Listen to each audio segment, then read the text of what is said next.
Just 各位观众朋友，大家好，欢迎您收看藏人行政中央电视台新推出的栏目《本周西藏华语节目》，我是主持人卓玛。本周的主要新闻有：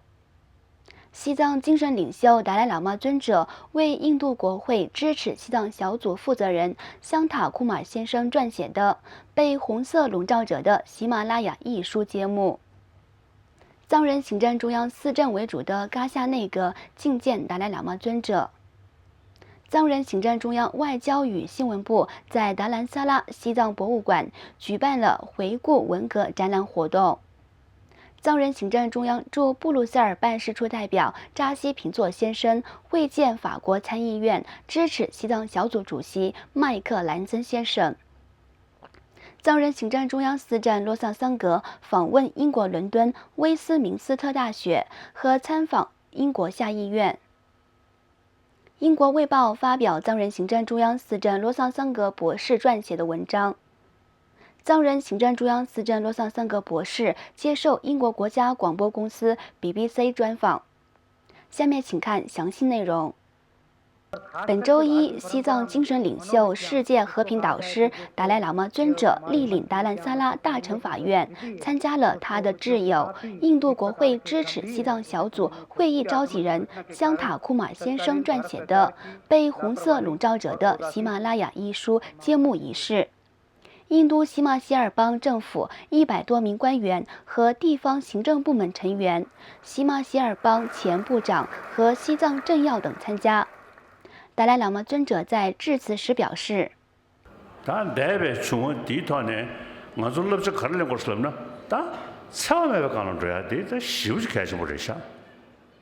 我们必须使21世纪成为一个和平的世纪。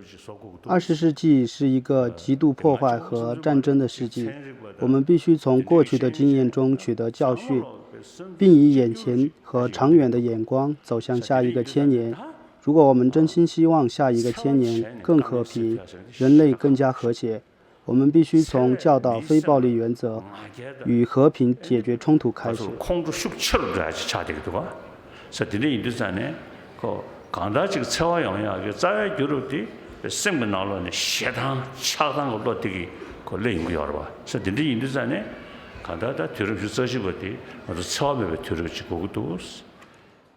香塔库马尔先生对达赖喇嘛尊者关于慈悲、非暴力和宗教和谐的信念表示尊重和深感敬佩。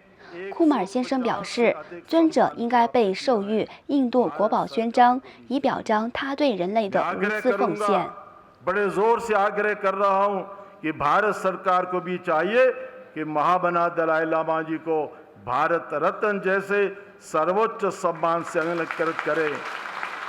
यह तिब्बत के प्रति भारत की निष्ठा का एक उत्तम उपहार होगा。10月28号，藏人行政中央司政为主的噶夏内阁觐见达赖喇嘛尊者，并汇报了特别小组的调查结果和相关部门针对藏人社区存在的问题所做的各项工作状况，最后得到达赖喇嘛尊者的赞扬。尊者还表示，政治权力已经移交给人民选举的领导人，在政治方面我没有任何评论。在宗教上，源自那兰陀的佛教传承，如今透过藏语文才能全面地学习和了解它。而且藏传佛教中的心识学与逻辑学等，当今引起了西方心理学家与科学家们的高度关注。西藏人民应该要懂得自己独特文化的可贵之处，并要认真思考如何以藏传佛教来利益众生。10月28号，藏人行政中央外交与新闻部展览组在达兰萨拉西藏博物馆举办了以回顾文化大革命为主题的图片展览和文革研讨会等活动。藏人行政中央宗教部部长于托伽玛格列、外交与新闻部外交处秘书长达波索纳诺布、新闻处秘书长夏林丹增达真、外交与新闻部助理秘书长等受邀出席该展览会。此次展览的照片分为6个阶段：文革的开端、大昭寺的破坏、西藏地名的更改、斗争期、改变信仰和毁坏寺院等。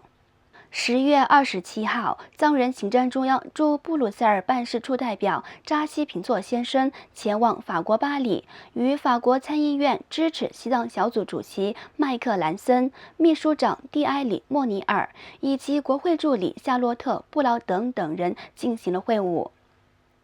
驻布鲁塞尔办事处代表扎西平措加强了与法国议会的连线，并对今后西藏问题等进行了讨论。